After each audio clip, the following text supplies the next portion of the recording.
Hello everyone, how are you doing? This is MD Tech here with another quick tutorial. In today's tutorial, I'm going to show you guys how to enable and sync data on the Microsoft Edge web browser. So if you want to sync data like your extensions, history, apps, your payment methods, in today's tutorial, I'm going to show you guys how to do that. And without further ado, let's go ahead and jump right into it. So all you have to do is open up Microsoft Edge if it's not already open, and select the three-dotted icon at the top right and select where it says settings near the bottom of this list. On the left side, you want to go where it says profiles. Go ahead and just left click on that. It should be the default landing page regardless, but if you're taken somewhere else, just want to have you recognize so you can go underneath profiles to get to this screen. Where it says choose an account, you can click on the drop down here, add a new account.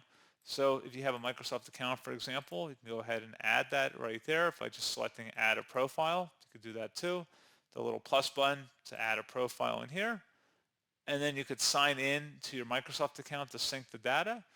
And basically then what that'll allow you to do is then sync up those settings like I was talking about, like favorites, history, payment information, that sort of stuff, passwords. So pretty straightforward process on that, guys, and it would sync it up across all Microsoft Edge browsers that are connected to your Microsoft account. So pretty straightforward process, guys, and as always, thank you for watching. I do hope I was able to help you out, and I do look forward to catching you all in the next tutorial. Goodbye.